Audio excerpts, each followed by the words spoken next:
Whoops. Yeah, Well, I don't well, know. I don't know. I don't know that business. I don't know the somewhere. It's sort of funny. I live in Silicon Valley, and I've had tours of Intel and NVIDIA and stuff like that. But I both that side of the ASML. business I don't understand. It's a whole. There's a whole section of the valley that just is like dealing with silicon, right? Yeah, Like helping NVIDIA. but they don't deal with silicon themselves anymore. No, but a lot of stuff is still built here, like fabs and like test fabs, and then they're shipped over to TMSC. So there's a lot of back and forth still. There's a lot of Singaporeans who live here. Yeah, They were brought here by the chip industry, right? Because they know how to build these chips. yeah. That was kind of the interesting part. A lot of the chip industry in the U.S. was actually made by the Taiwanese. Yeah, they're smart people. Yeah, and then the Taiwanese. They work hard. Americans, we do, all the math and just do math. Some of these people came out of subsistence farms that their parents were dirt fucking poor. Like living on a dirt floor shack kind of poor. Right? And so they have a lot of motivation to work their fucking ass off. Like, it's a lot of motivation. I don't But know. both TSMC. I respect it though. When I meet people like this, I'm like, I understand why you're working your fucking ass off. I get it. Right? Yeah. Both TSMC and ASML were created by Philips, and the lithography was also like perfected by Philips, thanks to Philips. Got it. Yeah. Right. And then they literally get. Philips has a bunch of labs. IBM has a bunch of, like on the hill behind me, they have a microscope that let me move a single atom around a piece of copper, right? Which is fucking insane, impressive. Well, we gotta examine how the fuck do these companies create something and then not. What's that? The only time I've seen it like work out well where they've like sold a stake in like a business, it was like Apple, right? When they sold their arms. That's the only time I've seen this work out. So like with ASML and TSMC, Philips literally like sold their entire like stake, and then with Xerox sold their entire Apple stake, right? Yeah. That's one thing. We think Steve Jobs stole the Macintosh from Xerox. No, Apple actually paid. I forget the shares. They would be worth billions of dollars today, right? And they sold them right after. It was around $1 million then. Yeah. It was around $1 million. Then. So yeah, they gave him $1 million there. Yeah. Yeah. And so he got to see their first GUIs at Xerox PARC and how they worked, right? Because they had the Alto, and they had a bunch of them already made with a graphical user interface before the Macintosh, and so he got to see them networked together, and how the people would be able to operate those computers. And print out a really beautiful print, right, on a laser printer. And so he saw the whole. And then Xerox sold that, right? He made the Macintosh. He brought the GUI. He brought the networking, and he has the laser print. It all came from this visit to Xerox PARC. And Xerox sold their stock like almost immediately. Yeah. There's a little museum in the building if you ever come to Silicon Valley. Every time I walk in the doors there, I think about Steve walking in there and, about to see something that's going to change its life. Do you know about how Apple selling like their ARM stake literally saved the company? Yeah. And Microsoft came along and invested some when Steve Jobs came back. Remember that? Yeah. Yeah. Bill Well, I wasn't Gates alive saved back then, Apple. so I remember. Bill Gates It was used $100 Apple million. to keep from the antitrust, because the antitrust people were already Yeah. giving him shit. Yeah. So, let's keep Apple around. Yeah, it was being And that was investigated. solid. That was solid having Microsoft Office on the Mac platform. Yeah. It actually worked better on the Mac than on PCs. Yeah. It's all incestuous. Google was started at the Bill and Melinda Gates building at Stanford University. Right? It's all interwoven and interconnected. It's really interesting to see how it all works. But yeah, it is quite interesting. If you get the right people stoned together, shit can happen. There used to be a time. There used to be a time where like most of Apple's value was just their fucking arm stock. Yeah. When Steve came back, he immediately discontinued like the Newton and all those projects, and like all he did was like start selling the arm stock to keep the company afloat. Yeah. Him and Elon have that in common, right? Where they'll take their companies like almost to death, right? Almost bankruptcy. And then bring them back, and they have a whole vision of how that's going to work. And my best friend's autistic. He's an entrepreneur like this. He just compartmentalizes everything, and I think Elon's brain works that way too. He needs to almost hit the ground. It motivates him. It gets him out of bed in the morning. Well, the Apple nearing bankruptcy wasn't Steve's fault though. Yeah. It was the management's fault. Well, yeah. These companies, when they start running by a committee, it's hard to steer them. Right. When you have a Steve Jobs or an Elon Musk running your company, if Elon calls you and tells you to do something, and you're working for him, you're gonna do it. Right? I had many people tell me, oh, if you're at your children's game on Sunday afternoon, they're playing soccer or something, and Steve calls, you're no longer at the game. That's not optional. You're on your way back to the office to work on something with Steve, right?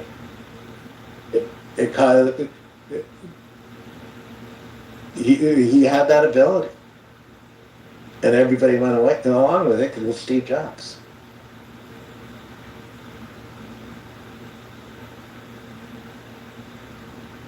So but that caused him to beat Nokia. And nobody saw that coming. Nokia's CEO told me for 3 years they had more market share. But I have all the market share. I have all the factories. I have the ability to put a good fucking radio in my phone, unlike your little iPhone. Tell me about how good the radio is. Yeah, it sucks. So fucking shut up. But I still am going to use the iPhone, not your phone, because it's easier to use. This is actually where the downfall of Intel started. Oh yeah. Right. Yes. Apple literally went up to them, and they're like, "Can you make us chips for the phone?" Yeah. And Intel literally said no. No. And TSMC came, and then they're like, "We'll make the chips for you." Yeah. And now everybody's trying to build these glasses.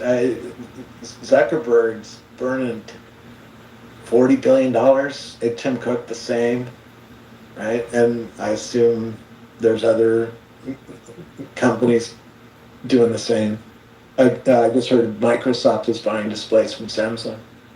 So we know multiple companies are coming out with glasses next year. And they all need really hyper efficient silicon, right? Because you have a little tiny battery on the rim of your glass, that has to keep that fucker lit up for a couple hours so you can watch a movie. So everything, they're building a lot of custom silicon for the rims of the glasses so that they can drive these displays and let us all play together, for a few hours. The goal is 8 hours, but they said if you light it up infrequently, like with information about the world as you walk around, like if you're walking through the Smithsonian, this is going to be really fucking fantastic because it's going to tell you everything you need to know about everything you're seeing on top of it. And it'll be better really when the car hoping, is sitting right next to it, because I just did this. I took a picture of some fucking engine part, and it told me a whole story with much more detail than the fucking car did that's sitting right next to the jet engine.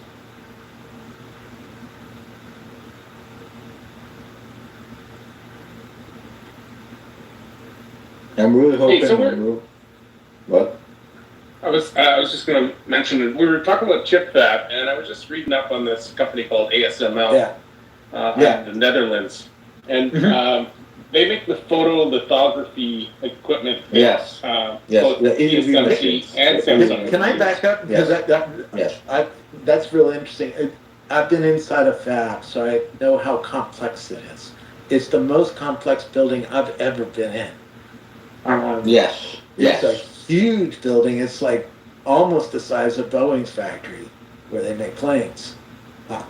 It's a huge factory, and it's filled with little devices that look sort of like a refrigerator. That's what AMSL is made. No. The ASML machines are huge. The lithography machines are huge. There's thousands of these strung together. Your chip, as it's being made, is going from tool to tool to tool. That's from refrigerator to something maybe bigger to something back to a refrigerator to something else. In a long fucking line, in a huge building, and and each one of those little refrigerators costs millions of dollars. Yeah, Gary. But here's the thing, right? Gary, since you're not familiar with this industry, it's it's $20 billion a lot of people make this argument. A lot of people make this argument that ASML makes a lithography machine, so anyone should be able. No, it's not like that at all. Yeah. Right? The lithography machine is very complicated to make. Yeah. Right?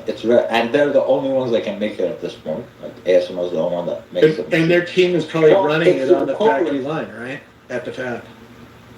Yeah.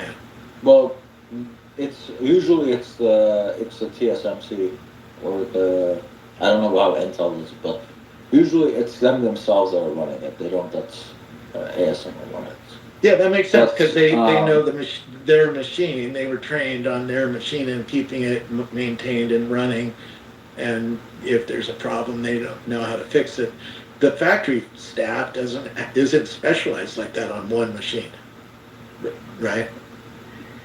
Depends on the machine, but it's like the equivalent of having like a company that makes all the devices and all the cooking equipment, right? Yeah. So if I'm like a baker, right? I can have all the best equipment in the world, but that doesn't mean I'm gonna make a good cake, right? Yeah. It's up to the talent of the cook to actually make a good cake. It's funny, if you ask ChatGPT what's the most innovative restaurant in Las Vegas, it says Guy Savoy. When Guy Savoy gave me a tour of his kitchen, he was proud of his machine. He was like, my soup was made in a micro puree machine, cost a few $1,000s. And he says, that's my secret. Yeah, so Gary, what did you want to say exactly? Oh, okay. Well, you had a really good analogy because I was going to point out, I was looking at the customer list, and yes, Intel and Micron and Texas Instruments also buy those ASML machines, but obviously it's how you use it. Yeah. I'll give you an example, right? When the 3nm chips first came out, right? The yield of TSMC was 80%. That meant 80% of the chips that they made were working. Right, the silicon wafers. Samsung, who was second place, was only 20%. So significantly less yield when they first came out, because there's all these issues that you have to deal with, right? That aren't necessarily done by the machine itself. Yeah. Right? There's things you have to figure out outside of just the machine itself. Yeah. Right? And also you have to I don't know how the fuck they do it, but somehow, despite both being on the same nanometer or same architecture, whatever the fuck you want to call it, right? TSMCs perform much better in terms of power, they perform much better in terms of performance, right? They have like a generation of iPhones. Yeah. And where some of the chips were made by like TSMC and some of the chips were made by Samsung. Yeah. And the Samsung ones performed significantly worse. They were drawing more power and they were drawing more, and they were also weaker, right? Despite technically on paper being the exact same. Yeah. Right? And TSMC and Samsung are the only companies in the world that can make advanced chips at this point, right? Intel can't even compete. No. And they were stuck on like 10 nanometer, or was it 12 nanometer? How many years was it? They were stuck on like 10 nanometer or 12 nanometer for like 6 years. They couldn't figure it out. It's highly profitable to keep a factory running that way. Yeah. They let it too long. I think they got That's lazy, the problem. right? They should have been investing They waited back until into the company. And, yeah. you know, They so waited until it's capitalism. they waited until AMD came out and kicked their ass, Yeah. right? I was there back then. I would buy like that shit. I would buy like the Intel shit. Yeah. Right?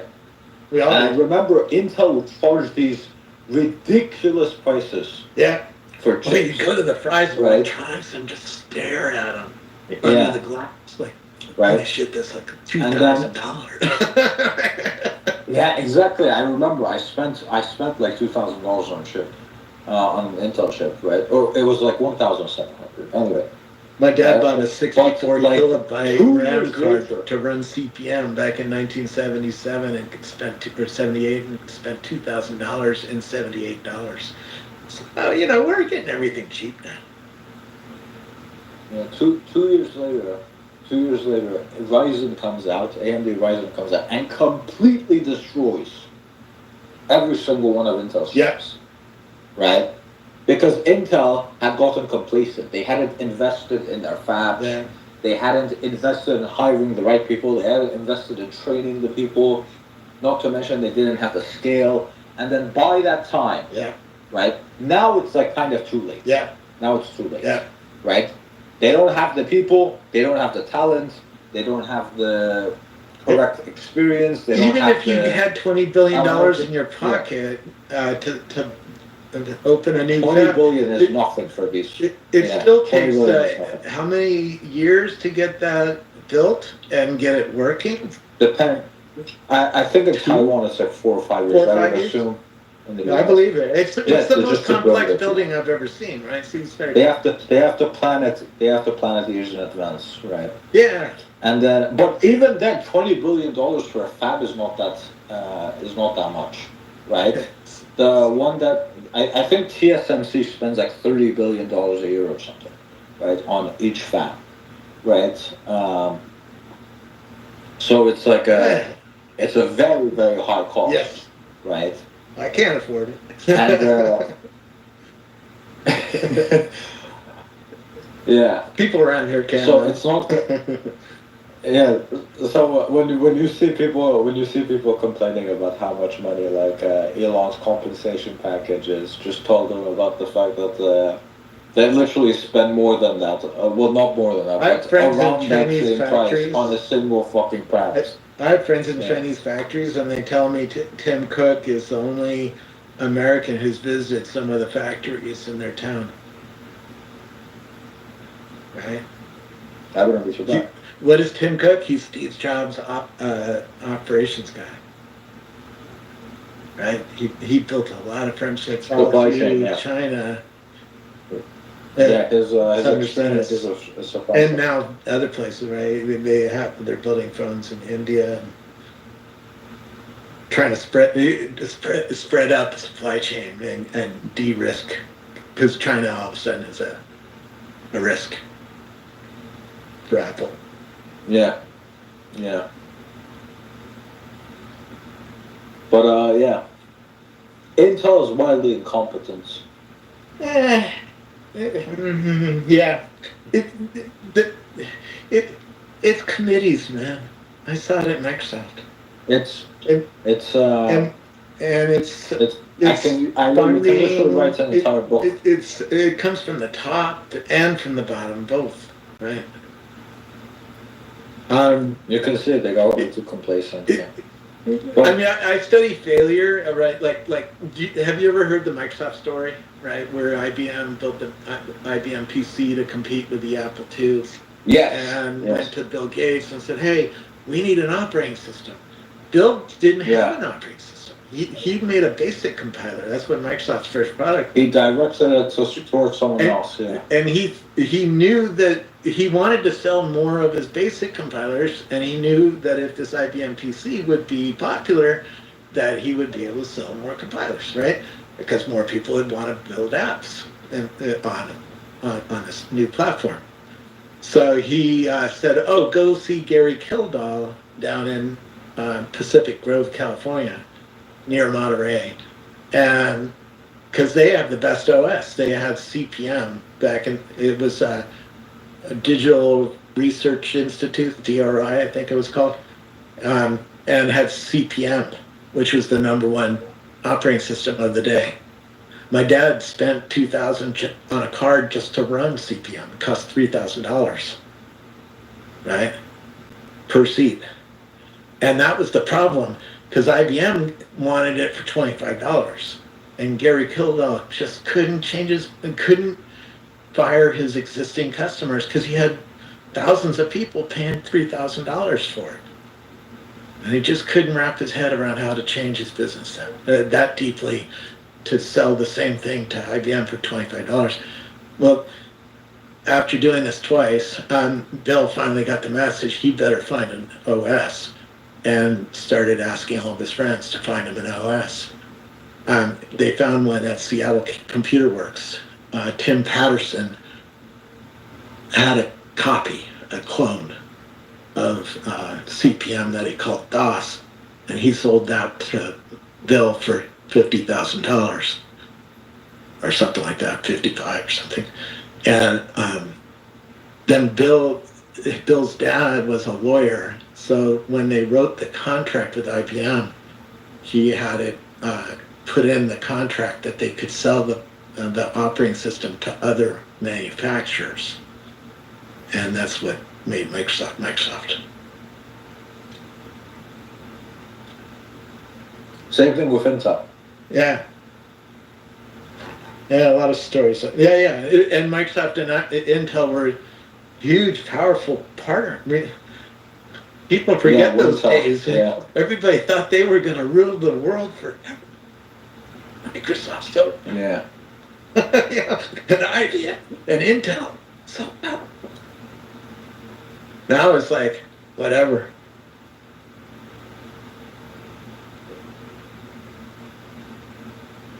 But yeah, the lithography machines, the ones that make the small devices, Yeah, the 3nm, those are fucking massive. yeah. I just was trying to give it some imagery that people could put in their own head. Little refrigerator. Photolithography. Yeah. So it's Yeah. EUVL. It's like EUVL, it's like a laser printing. Yes. Like it's, or laser etching or. So basically, Yeah, explain it. they have It's all this laser. They have this laser. My dad did this. Yeah, so they have I didn't pick that up. They basically have like a laser, Yeah. right? And this might be like the older generation. I don't really, to be honest, I don't understand how the fuck the 2nm ones work that well. But for the 7 nanometers under to at least 3 nanometers. It's crazy This what's is going on really in the low. labs. I mean, IBM has a machine that can lay down a single row of atoms on top of another row of atoms, right? It's Yeah. just everybody's starting to work at such a small scale. They're trying to make like 1 nanometer Yeah. by 2030, and apparently before they were like 2 nanometers, 1.7 nanometers, like the physical limit, right? So now we're wondering how the fuck they're gonna go to 1, That's right? right. IBM has a machine on the hill where they can move an atom around. It's a very special machine. No, but that doesn't matter. No, but that's That where they're doesn't doing matter the because- kind of research to try to figure out how to make a silicon Right. chip or a battery or anything more efficient. Right? Yeah. Yeah. But it doesn't matter if it's like an atom because it would still manage to go through it's the electrons themselves. Right? Yeah. The electrons would manage to go through one atom. Yeah. But We also have underneath yeah, the freeway. They discovered quarks in a building underneath the freeway next to Sand Hill Road. It's a mile-long building. It has a particle accelerator in it. And now they convert the particles to X-rays and take pictures of really small things. This is why you want your kids to go to Stanford University. Yeah, so what happens is that they 50,000 times a second, this small drop of metal, I think it's either tin or copper, one of those two, is kind of dropped, and then this laser is shot at it, and turned into plasma, and then it's directed onto like the silicon wafer. Yeah. It's completely fucking crazy. Yeah. The science is like mind-blowing stuff. I still can't figure out how they managed to sort of create these millions of transistors onto these silicon wafers with this laser. It's a series of steps. It's what they're doing is depositing a material on top of the silicon. That's your transistors, right? And so it has to do that hundreds of times. So it's passing that wafer from machine to machine to machine, and each machine is doing something else, laying down another bit on top of the wafer. Like, I don't know how many different chips are on a wafer, 60 or 100, something like that. It's, I'd have to look it up.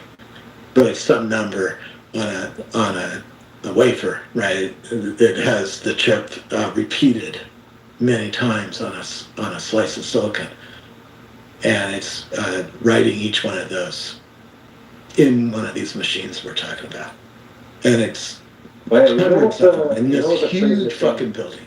It's insane when you get to tour something like this. It makes Tesla's factory look like country village. Yeah. And I would argue though that what they're doing, the chip industry is probably the most difficult thing, the single most difficult thing on the planet. Yeah, and nobody can get a tour because it has to be hyper clean. Every time you walk in there, you're bringing a bunch of dirt. You have to put a bunny suit on and cover your hair and cover your feet. Yeah. We need to put yes. Yeah, so you can't go in normal again. And then the room is specially built to keep everything clean, right? Because any part of it gets super restricted. Yeah. Right now they're being super restrictive on who they're letting in because the U.S. added in like China. Yeah. To their sanctions list. You don't want anybody fucking with the process, right? Putting the back door.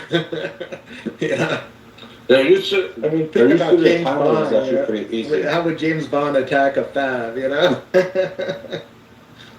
There used to be a time where it was actually pretty easy to visit the fabs. Yeah. Right, but like they've made it very, very difficult now. Yeah. That's too bad. 'Cause it really is one of the coolest tours you can ever get. Yeah. Yeah. Even the old Intel one was fucking impressive. Yeah, it is like when you look at it, you're kind of like, well, how the fuck that humans make this shit. Yeah. Right. Yeah. It's like, I- no hate on like, well, I wouldn't say hate, but like not that making like Tesla or rockets is like an easy thing. It's not, right? But this is like another like type of game. Yeah. Right? It's just that it has the investments, right? Yeah. That makes it look like it's easy, right? Yeah. The companies are literally willing to put in hundreds of billions of dollars a year for this. Yeah. Right. Because the profits are so But high. it's a if you very, can- very difficult. If you can get everybody to buy your chip, and you can keep one of those factories white hot, running hot, you can make a fuckload of money. Because each chip doesn't cost that much to make, and they sell it for a fuckload, right? Like an NVIDIA NVIDIA top of line data center card costs $40,000 to $160,000. They didn't cost that much to make. NVIDIA. It's an upfront cost. That's so much. Yes. R&D. Right. And that's why there's that. It's not just the That's why R&D. Intel fumbled, Right, because Intel didn't want to put another upfront cost on the business. Some bean counter decided not to fund it. Right. Yeah. Yeah. But like imagine it's like $30 billion for the actual building, right? And there's the fucking R&D that you have to put in, right? Yeah. And then hiring the right people, right? Figuring out any issues, Yeah. producing that shit at scale, right? It's impressive. Yeah. Each one is cheap to make, but it costs so much because they have to recoup the cost on all. No, if the upfront sales cost drop, then all of a sudden, you're not making as much. But if you're able to sell, like NVIDIA is selling every fucking chip that's why it's one of the most expensive companies right now. It's very expensive on a PDE ratio. Well, it's not. It's technically not making any chips. It's all made by TSMC. I know, but NVIDIA collects because it's NVIDIA's design that they're making. Yeah. A high value bit is the design. TSMC kind of hurts their own business though. Yeah. I think it did. Because they don't do anything other than the silicon wafers. Yeah. And I just got a message from my wife. I gotta call her for a second, and so I'll be back in a couple of minutes. Sorry. Right. Actually, when I fell down the space right about now, because I got some stuff that I need to do. Oh, you're back. Yes. How was it? What did I miss? Did Rich show anything? This woman came in. She was saying some crazy things. Robert came in. He was saying some crazy things, and then. Which woman? Who did you let up? No, it was the same woman as before that she let up. Oh, the Zintani person you mean, or? Yeah. What did she say? I don't know. According to her, she's not on any drugs, but I'm like 90% sure she was.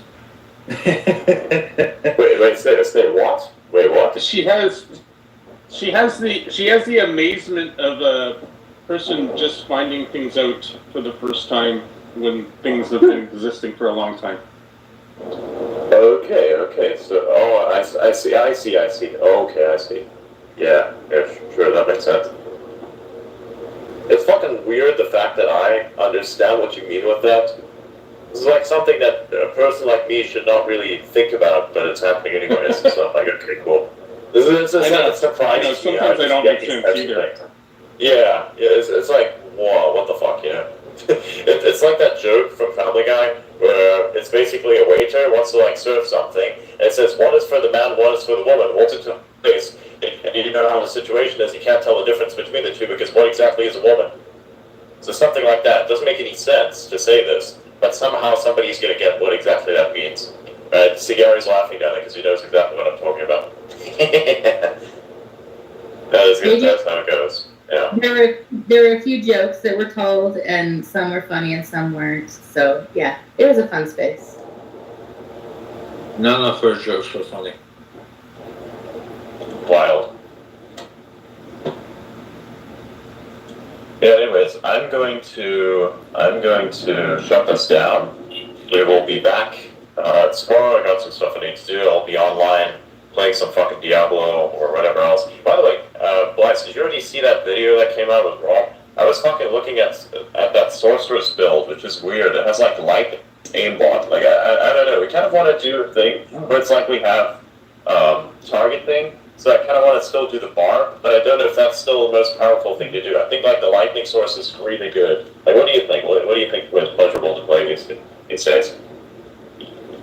It's kind of the barb, isn't it? Or barb are the most pleasurable. Like barb's the flow, the gameplay flow is really nice with that. Same with source in some ways because you have teleport, right? But also rogue is also done pretty well in terms of builds. So rogue is also another option. So I mean, we can just pick whatever. Like, I'm down with whatever, like... Yeah, sure. I guess we could. I mean, we did Barb this season, which is kind of nice. But he did say it's not really that good on single targets. I don't know how... Like, unless you're doing a flay or a bash... Actually, unless you're doing a bash, then I'm pretty sure it's not really with single target. But then you, like, go for sorcerer and fucking shit on single target, too, so I'm not sure what we're gonna do. I think Rogue's actually on top right now in terms of like clears, but it might switch. Like the meta might switch, so who knows what'll happen. Source was fun though. I think but I think the Rogue was actually not on there in terms of the clear part. I thought it was actually the Sorcerer, which was on top of that with a speed pop. I'm just looking at his spreadsheet thing.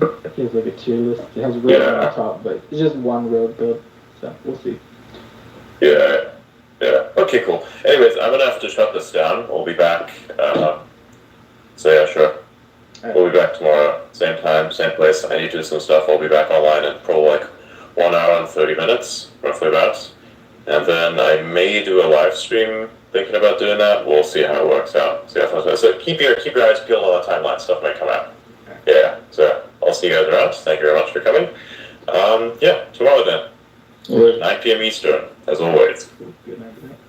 Night. Ciao. Good night, everybody.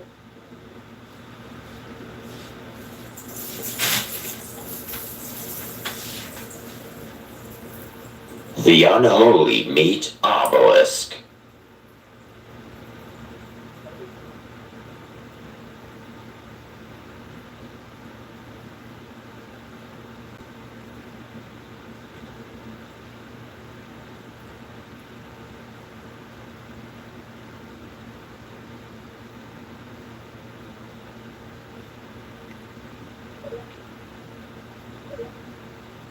People just, if you listen to anything I say, please read, please read, please read.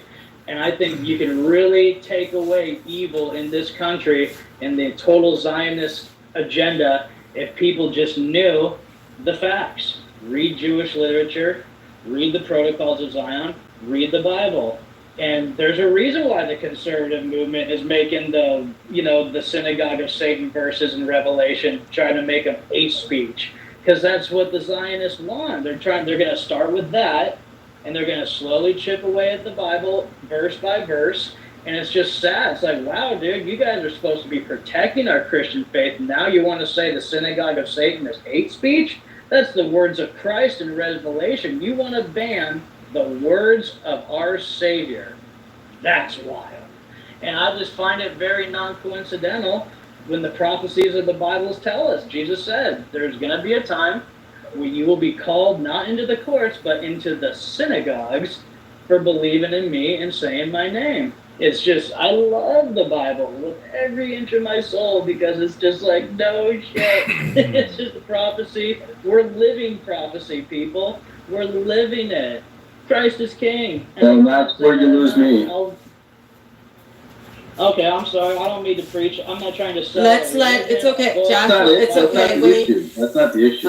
All right. That's not why you're losing me. Unam, 1 second. I'm gonna let you go right after Erickson. Okay, let's let Erickson go, and then I'll go right to you. All right, go ahead, Erickson.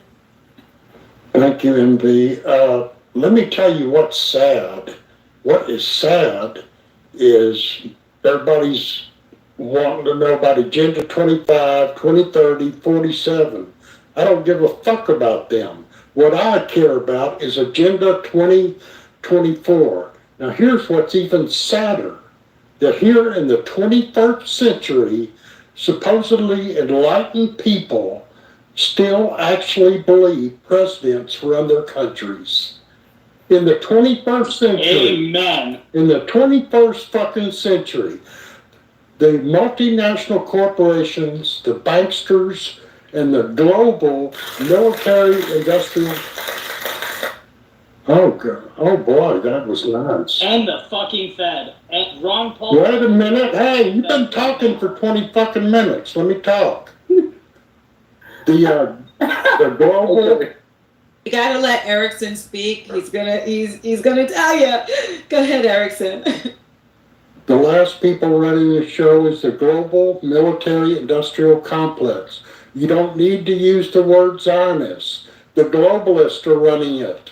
The globalists. Nobody knows who's running this world above the globalists, and there are people above the globalists, but I'm not going to get into that right now. And the third thing that I find so fucking sad is that most people know, especially in this space, that history is a fucking complete lie. Every fucking bit of it. But what do people do? They get in their little books and start rummaging through history when they know it's a freaking lie. Nobody knows where the original text comes from.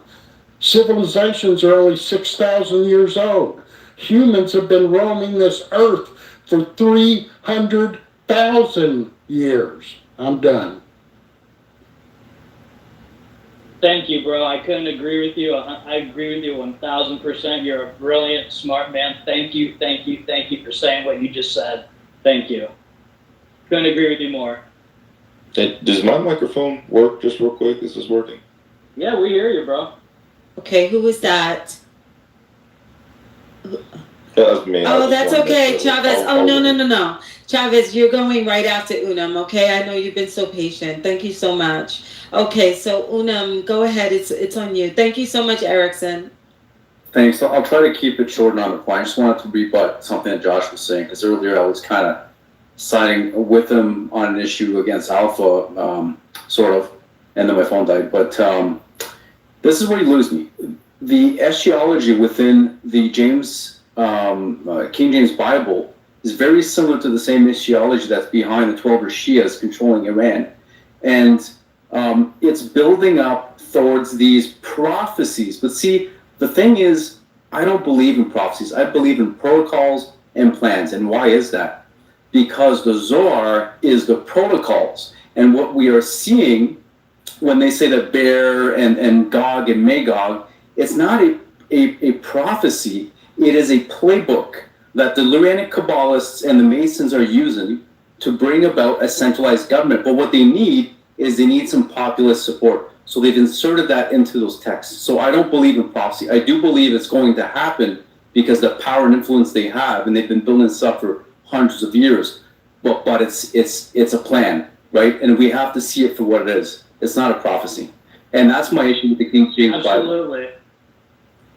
The thing is, what I learned in Masonry is that every move they make comes from the literature and what we call prophecies of the King James. We know the whole Rothschilds, they forced themselves into Israel. They created the latter days with the creation of Israel, with the Balfour Declaration. We know that. But here's the kicker that really makes me pique my interest, is that these moves were over 2,000 years ago written down.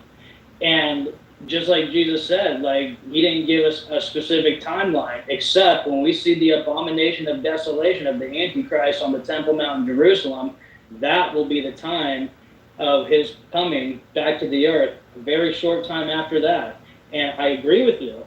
Like, is it prophecy or is it the moves they install? But here's where I get twisted up, is that because those moves were written down 2,000 years ago, and that this Illuminati Freemason faction are doing everything those little moves are saying, and they're making them happen.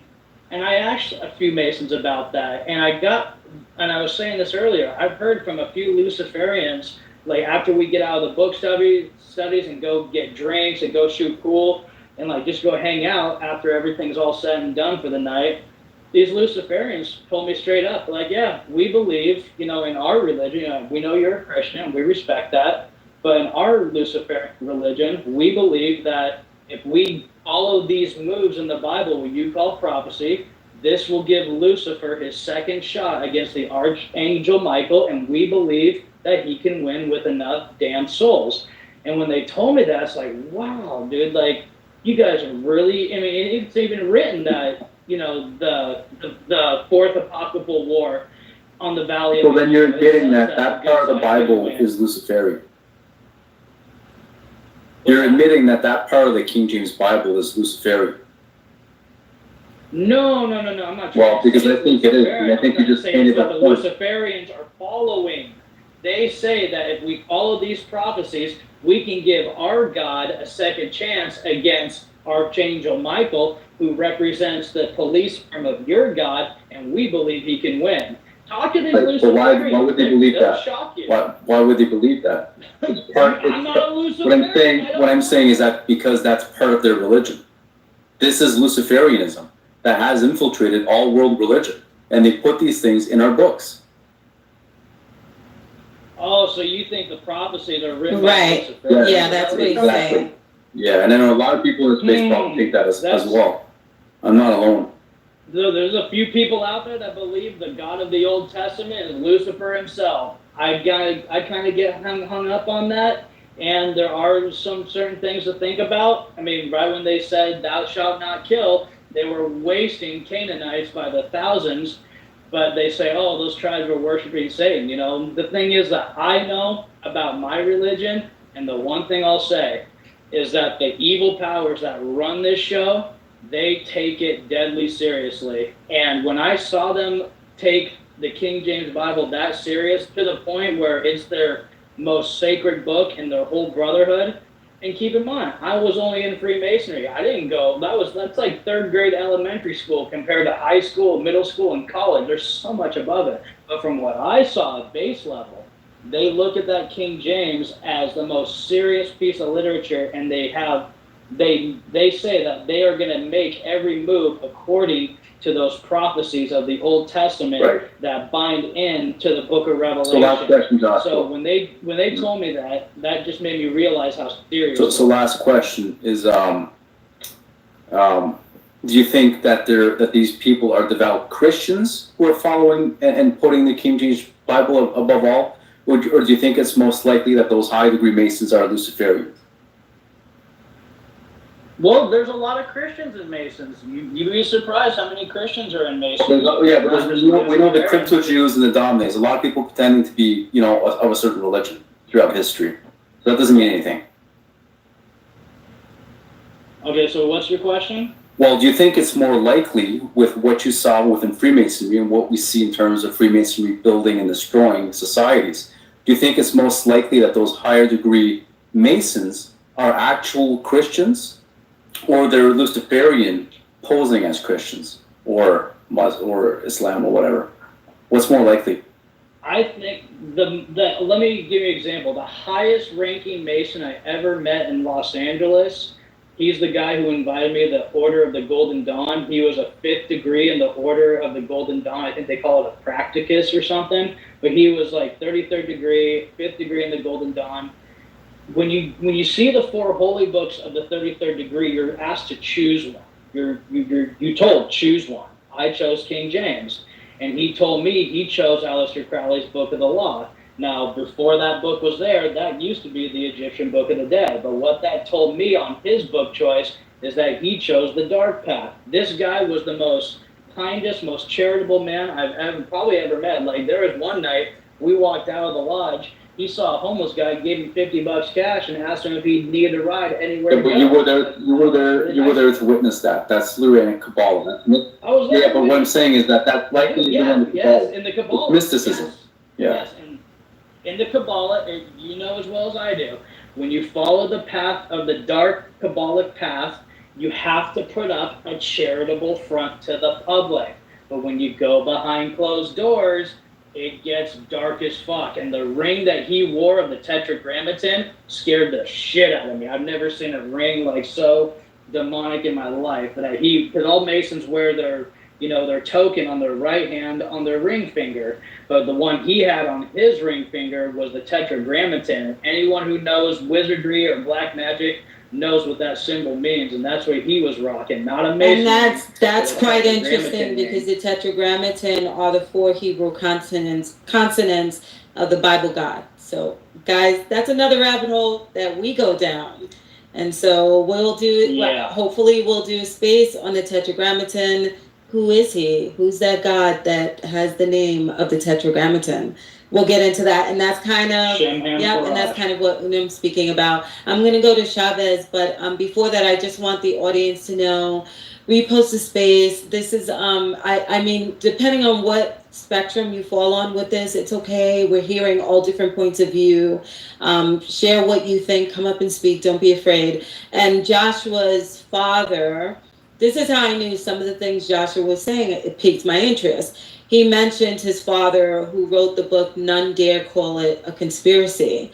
And that was one of the books that my sister used to use when she was in Islam, the Nation of Islam, with Farrakhan. They had all of their members buy and use that book and share it with the public. So when he said that, it just piqued my interest. He also, and that was his father wrote that book. He also mentioned Fritz Springmeier, 13 Illuminati Bloodlines, and that was one of the first books that I read when I came out of religion that actually woke me up. I mean, I was just like, when I read that, I was done. I was done with my former religion. So, Josh bringing that up, I think, and he mentioned Fritz Springmeier as his mentor. I know he did do a space with Fritz Springmeier, who I've been trying to get to do a space with as well, because he's one of the people that woke me up, and I'm so appreciative. So, there are certain things that people say, especially when we go down rabbit holes, that kind of like, we're like, okay, check, check, check. And I know on the opposite end, when you're opposed to what the person's saying, there are things that they say and you're like, nope, nope, nope. And so I think everyone in this room, you're kind of gauging it based on the rabbit hole that you've gone down. But the idea is to read everything that you can, research everything that you can. Don't believe anyone.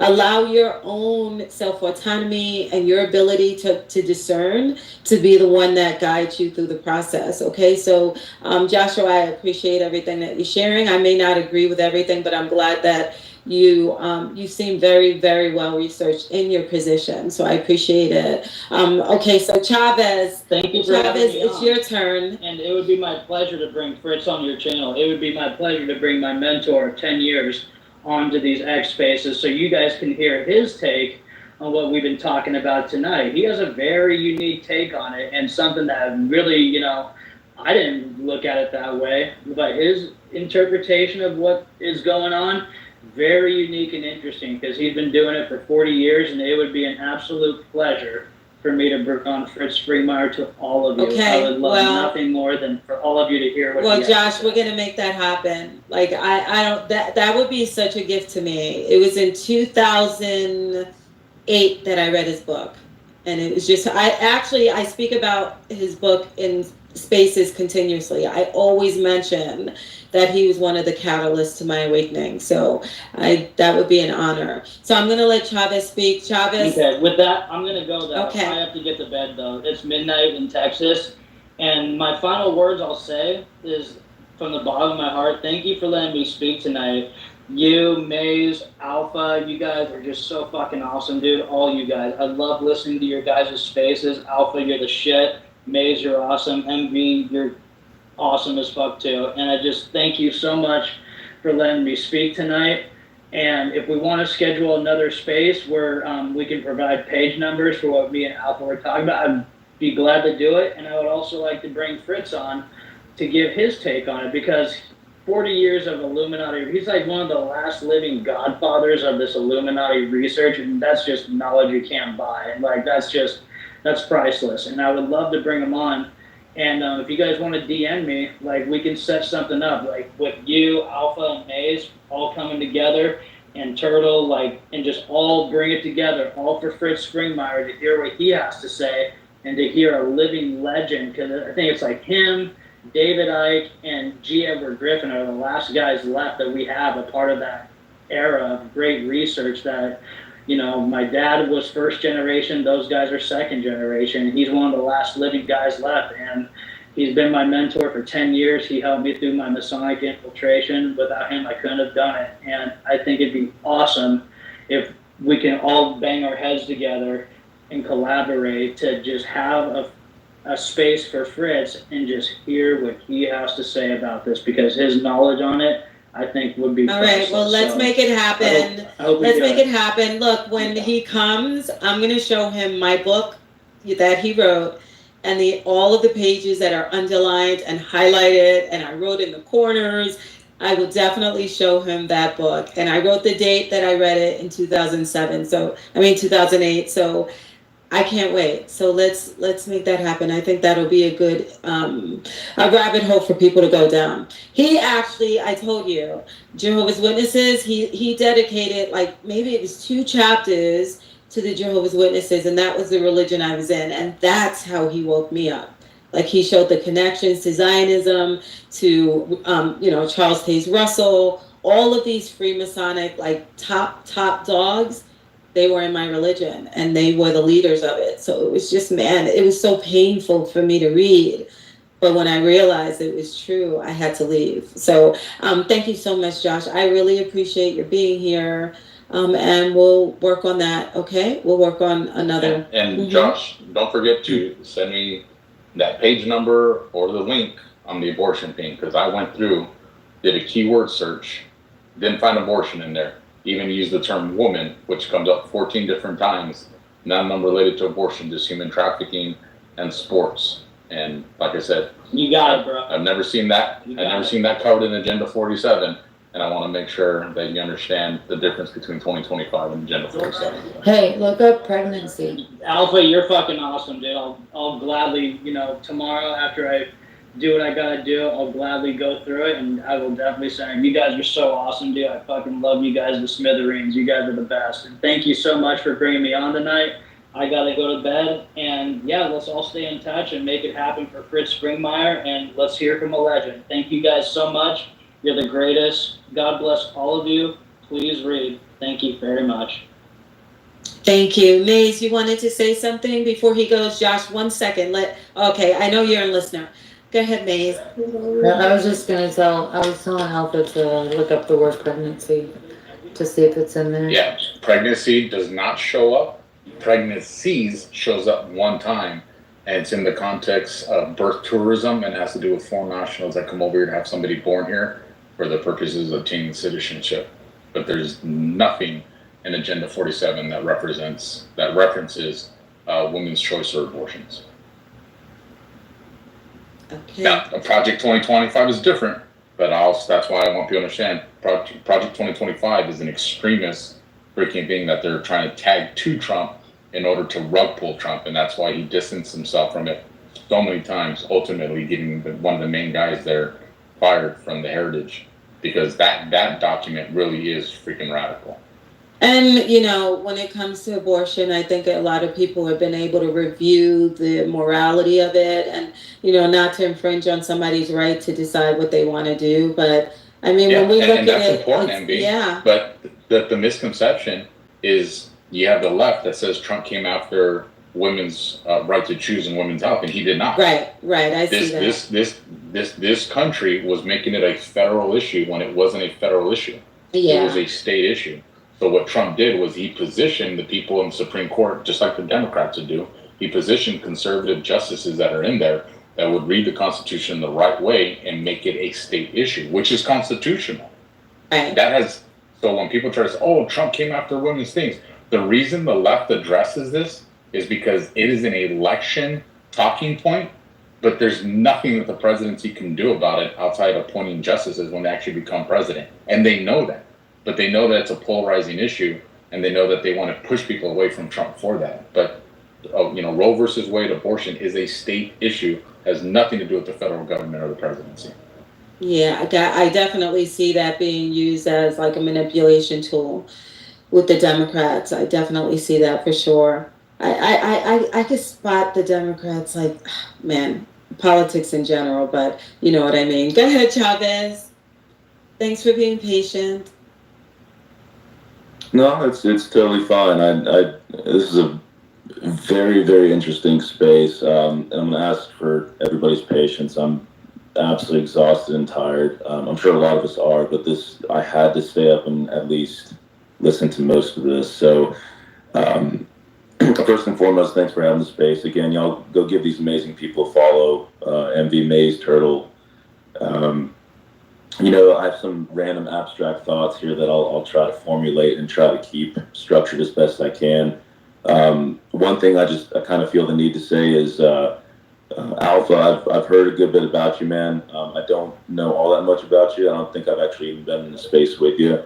I don't want to put words in your mouth, and I don't want to assume anything, but I do absolutely admire, appreciate, and respect um, the defensive protection mentality. Whether you're a brother, father, husband, I don't know, but I can absolutely relate to that, especially when you hear lies or think you hear lies, or kind of correcting something that's inaccurate information or whatever. I want to encourage that, man. We need more men to speak openly, and to speak up about those kinds of things. And even if you're wrong, like, that's kind of irrelevant, really. I think it's important to have civil discourse and open dialogue. So I just felt the need to encourage that, man. Keep doing that. As far as my own thoughts, life is a school, and class is always in session, and there's a daily test to take. I find a lot of my thoughts here, I've kind of said in a handful of other spaces, but man, this is really in line with some other things that I've been thinking about. But I want to kind of reel it back just real quick to the simplicity of, God's command, not God's command, Jesus' essentially, I'll say, last wish before he ascended into heaven, which was just love one another. Love is the verb that takes many different forms. I feel the need to also say and express the fruits of the Spirit: love, joy, peace, patience, kindness, goodness, gentleness, faithfulness, and self-control. Show mutual respect to your, common man, your brothers and sisters and stuff like that. But I'll tell you, in this day and age, older days with less information, without the internet, were way more productive and strong, in my opinion. But newer days with more information has caused more confusion and division than ever before. I always try to encourage all of us to question everything. I actually kind of said that in the beginning of this space. I'm so glad I was here since the beginning. But to question everything, we're all kind of in our own way saying the same thing, but to question everything, both bad and good, and especially the good. Like I said before, that's when the wolves in sheep's clothing can easily manipulate and strike when least expected, for sure. We're definitely in that digital age where we're getting too much information too quickly, too easily accessible. Even just doing research at its core should be questioned. For crying out loud, look at what Google did with just taking Trump's assassination attempt out of the search engine itself. Like, good God, man, like, that's a small symptom of a greater problem, right? Another random thought is, evil begets evil, man. All it knows is destruction, chaos, and mayhem. I don't mean to sound so doom and gloom, but as a realist, sometimes fate and inevitability need to run its course so that goodness can actually be restored. For the same reason that I feel the trolls in these spaces, live streaming, or I'm in the live streaming space, so that's kind of personal to me. But the live streaming space and the digital spaces are necessary evil. They are. They absolutely are. They're strictly there to keep us sharp, attentive, knowledgeable, and so on, to keep us, aware. But don't misunderstand me. Good can and usually does come from evil. A very simple example of this is the protest that happened at the Capitol a few weeks ago, with the Palestinian fools who burned the American flag, spray painted the statues, and et cetera, et cetera. But the pressure washers alone, I mean, they didn't just clean up the graffiti and all the crap, and then they washed away the grease and the stains and the dirt and the nasty residue that lingered, and now it's just more gorgeous than ever before. I'm coming to an end here, I promise, but I ultimately think that, in terms of people who run this world and whatnot, I ultimately think that it's pride. pride as an entity through evil men are running the world as a whole. I refer to it as just simply the sin of man, the downfall of man. I mean, as Scripture says. And full disclaimer, I absolutely am a Christian. I believe that I'm put here to make believers think and to make thinkers believe. But all throughout history, civilizations are built and destroyed. I mean, that definitely hasn't ever changed for sure. But I'll land my plane with two other simple things here. Contrary to modern day progressivism, we're not good people. We're getting better. We're bad, and we're getting worse, devolving, if you will. There is hope, though. There absolutely is hope for the things that we have control over in our own lives, which is us. It's called humility, repentance, and servanthood in that specific order.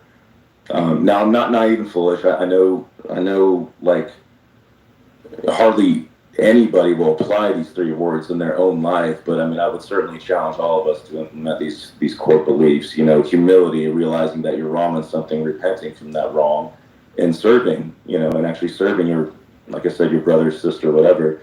And the last thing I'll say, truly, the last thing I'll say is I'm also reminded. I had to look this up.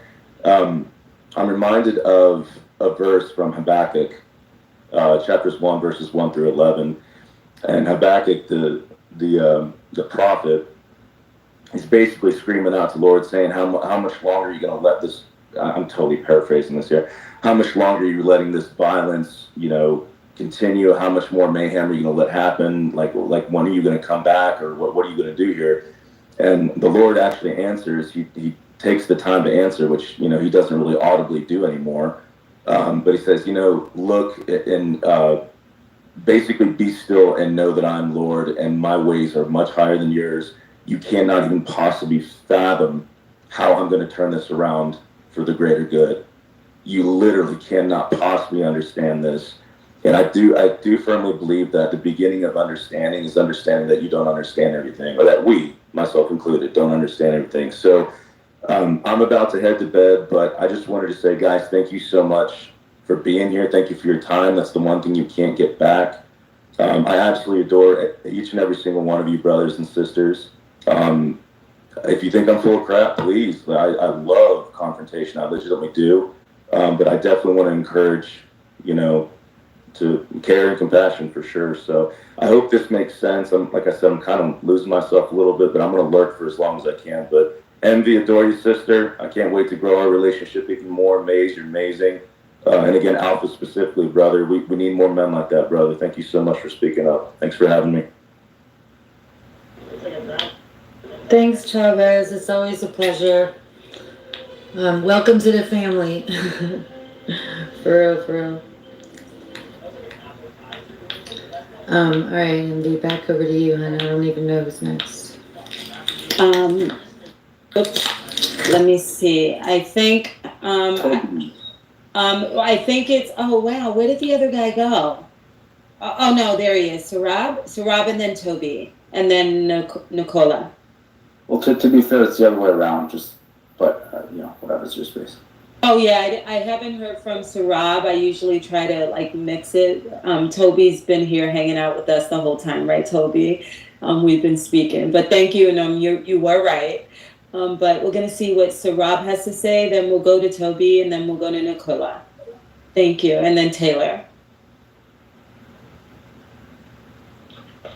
Y'all can hear me out here? Y'all can hear me? Yeah, we hear you loud and clear. How are you? Welcome to the I'm stage. doing great. Yo, Faith, we're gonna hashtag something today. We're gonna hashtag be wired. Okay, this is gonna start off as this. Once you get so hard set on anything, now you can't take new input. You're just a preacher in church. So let's start it off like that. The second thing I want to say is called the Crown Council of the 13th. Okay? So basically, it's the important thing about these families is not just an incredible wealth, but also their very long ancestry. The families, another group of people with community. These people come from way back. People I gotta tell y'all, y'all getting distracted from what's really happening. There's these people that are 13 families, right? You can fact check me. We got who we got here? Rothschilds, we have Bundy, we have Kennedy, we have the Freeman, we have the Collins, we have Rockefeller, and we have a bunch more. The Frank, right? Jacob Frank. Wellsop, the Jesuit. And I think we also have the Gotha and the British Crown. Facts. So see, we got like minds alike here. You feel me? So now that we understand this, we gotta go step by step. All right. So right now, what we going through in present right now, right? Right now, we going through a lot of situations, a lot of problems. We have a debate going on. We have somebody trying to be a leader. You know what it is? It's like this. It's like a pyramid. Everything is based off a pyramid. The tippy top, you can never see the tippy top. Okay, the people even under that, let's say the managers, or let's say people with like other regard on level wise, they don't even see the top people. Okay, these people playing what the top people were telling. These families are in both sides funding both sides. You know what I'm trying to say? So I feel like if there was 100,000 of me right now, I'll be going to war because I know that the song shall keep replaying. Okay, like we have to keep in mind, and one of the biggest family that comes out to light is who? The Rothschilds, right? So this is, if you could fact check me, right? This is a foreign office right here. I don't know if people know about this. Y'all should get involved in this. November 2nd, 1917. They have a letter, and they started off, "Dear Lord Rothschild." Just just check the grammar, people. Check the grammar. It doesn't say no king. It doesn't say no priest. It says Lord. There's levels. You know what I'm trying to say? There are levels. And if you read this, that basically it talks about how the Jews could convey in Palestine. And if you think about it, there's a whole bunch of everything. A whole bunch of everything. And then you put the pieces together. What can we do now, people? What can we do now? We gotta really see that. Let's not debate no more. Now let's share. You know, let's share. Let's share. Let's not be preachers at church. Let's just share. And hopefully we could share so much that one day we could actually stand up and actually do something about it. Because I think our neighbors, where they at, Venezuela, they going crazy right now. Right now they taking the streets. Things are falling to the ground. You cannot play by their playbook. If they telling you to go left, you go right. If they tell you to look up, you look down. Remember, people, you have two arms on body. One arm you are seeing that arm, but what is the other arm doing? Who think like me right now? Who try to understand this level right now that we all are just getting played? Who think like that right now?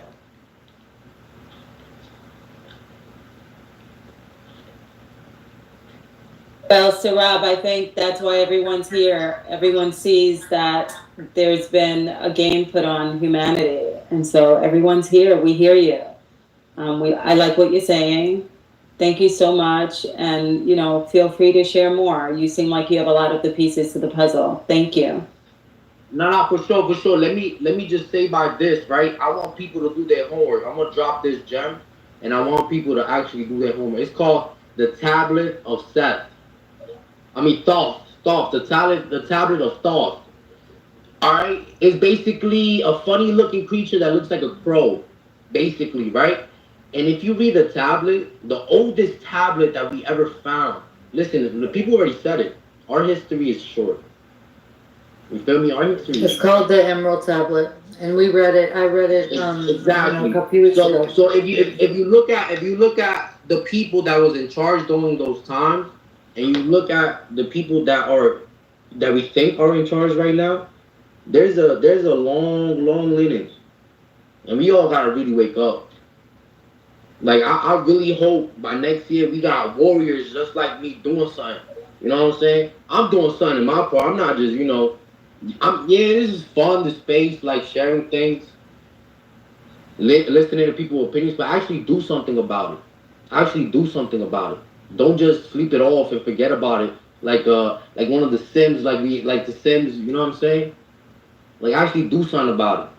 So yo, everybody be easy, stay strong. Don't follow the group. Be different and make something happen. Don't just talk about it, make something happen. You hear me? And don't God bless nobody. Don't be less nobody. Don't be less. Alright? Give power and confidence. That's what we need. Power and fucking confidence. Have a good night, people. Thank you, Sairab. If that's how you pronounce it. Thank you so much. Nah, it's basically